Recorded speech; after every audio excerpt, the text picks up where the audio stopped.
Welcome to the Primo's Musings podcast.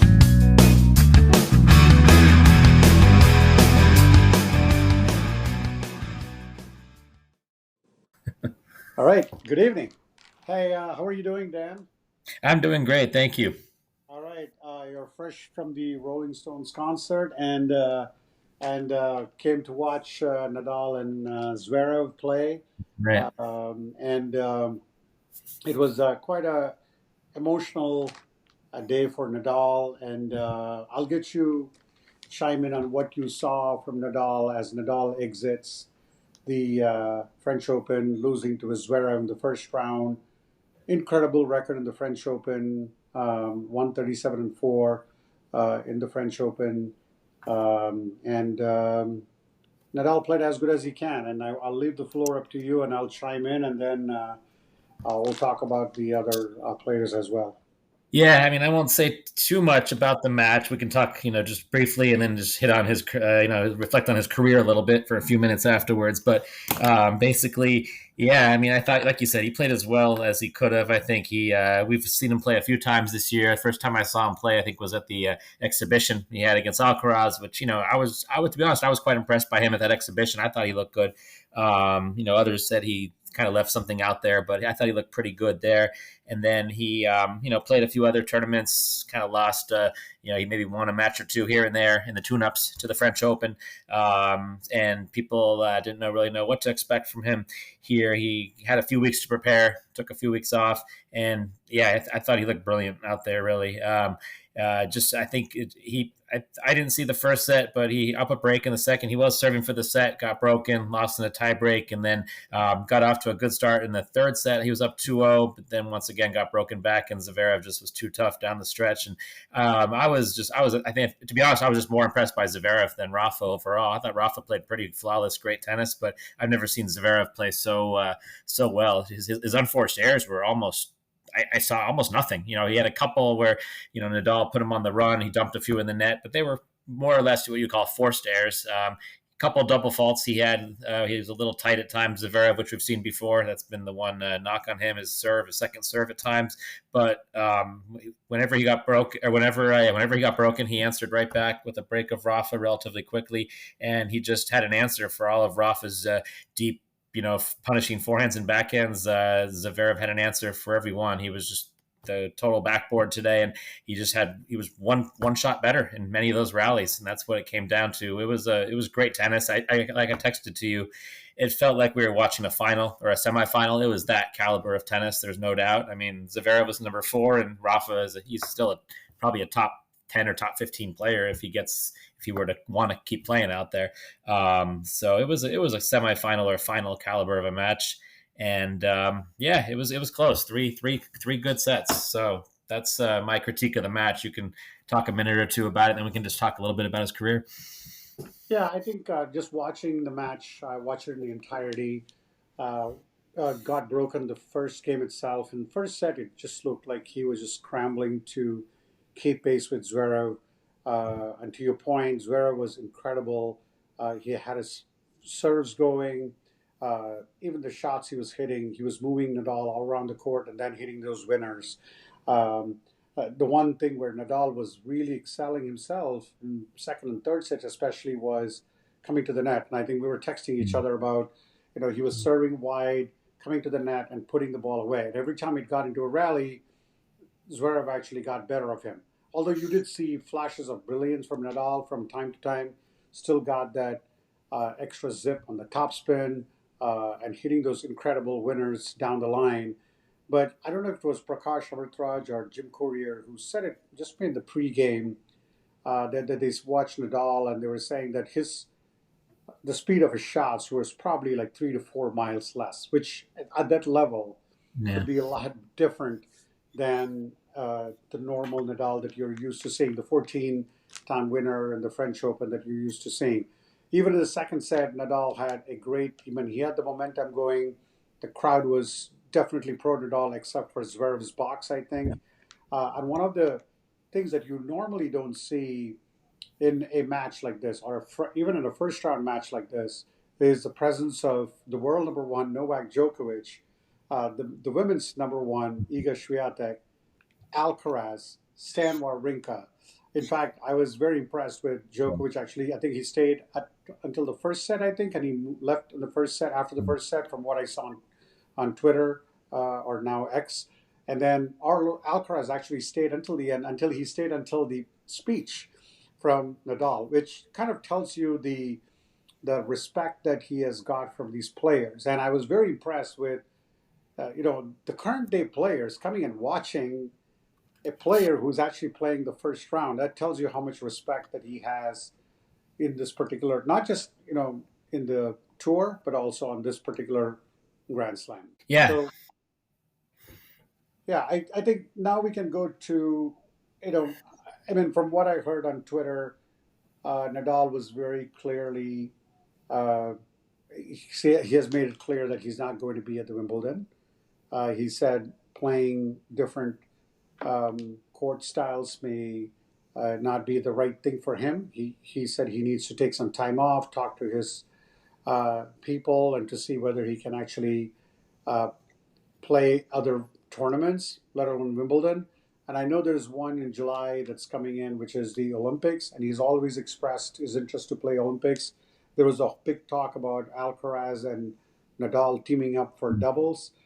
So I do think that he wants to be ready for the Olympics. I think the days of seeing Nadal on the tennis court in Wimbledon, maybe the U.S. Open for us, I think maybe a thing of the past. And this could be, he didn't shut the door completely off, but to me, it sounds like this is the last time he'll set foot on in Roland Garros. And for someone who has won this tournament 14 times, for someone who has dominated the sport on this surface, 137-4, it's almost incredible to kind of just see that. I mean, I'm pretty impressed with the way his it is coming to an end, and I think it's pretty sad about that. And then the one interesting thing that I wanted to mention was that he's only the third man. Zverev is only the third man to beat Nadal at Roland Garros. It's incredible legacy. Yeah, you're right. I heard that stat today. Robin Soderling, and I think Djokovic, and now Zverev. That is amazing. In probably 18 years or so of playing Yep. there. I mean, Yeah, and Soderling, 19 years, interestingly, crazy. Yeah.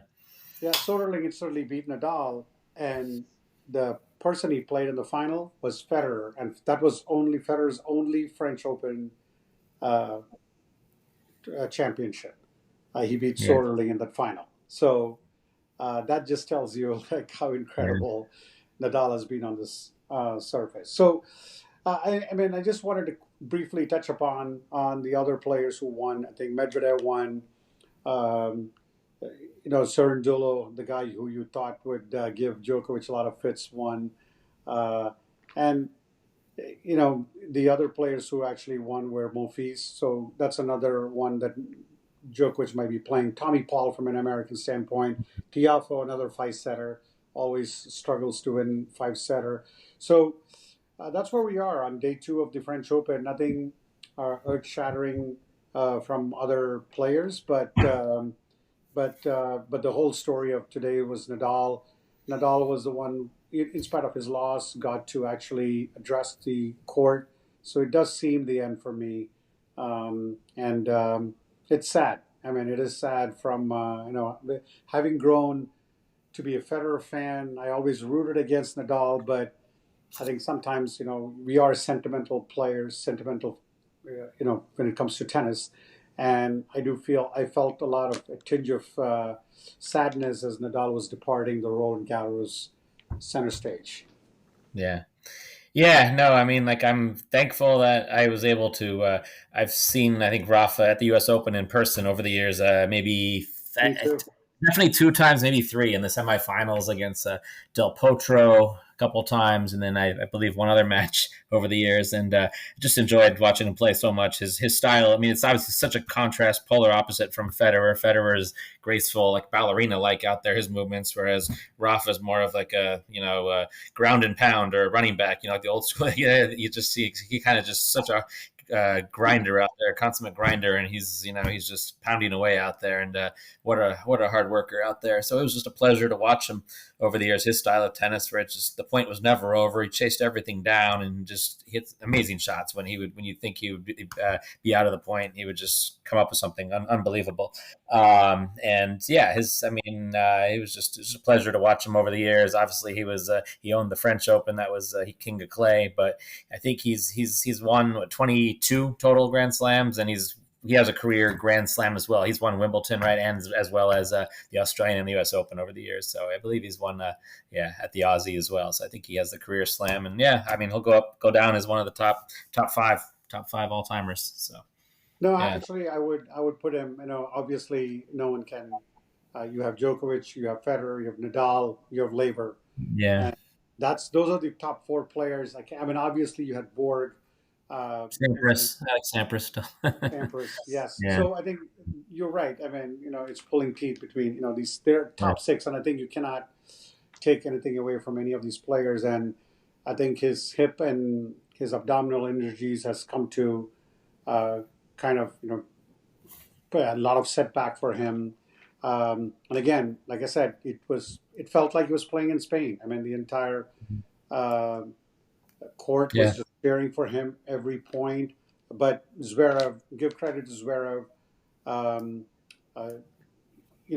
for kind of staying poised, and he won. And I think I do have to correct one thing, if I'm not mistaken. I think it's 116-4, not 137. So 116-4. I think. For his record at the French. Yeah, I'd say it says it's a 4 defeat in 116 matches. Yeah. So I think it's not. It should be. I would say 112-4. I think, right? 112-4. Then we'll check with our stats guy and get back to you. Yeah. I'm pretty sure. Now it's 112-4. But anyway, that's where we are. It's another era coming to an end, and I know there's another. I think he will probably play the Laver Cup, if I'm not mistaken. I think this is something that Federer did, called it quits during the Laver Cup. I can definitely see Nadal getting that kind of a send-off because I think today's send-off was not really great. He lost the match, but I do think that something might be planned for him during the Laver Cup, and I think he wants to play that. And he did when Federer was retiring, he was actually not in great shape, but he still came out and played for Federer. So I can see that happening. I think it's in Germany this time, right? Sounds good. Sounds correct. Yes. Yeah. So that's where we are, Dan. I think thanks for your time, and I know you have a busy day tomorrow with surgeries and things like that, but this was my day to recap of the French Open. I think we focused mostly on Nadal, and rightfully so, for what he's given over the last 20 years. Like we always have seen Federer, Nadal, and Djokovic, who have been staples in the last Final Four. But the good thing is Alcaraz looks good, Sinner looks good, Medvedev looks good. So all these players are looking good, which means that we do want to have a very competitive and good Final Four. Correct. All right. Well, good. Thank you. All right. Thank you so much for joining, Dan, and we'll talk later. Enjoy tennis tomorrow. Will do. Bye. Good night.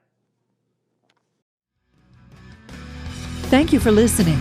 Primo will be back soon.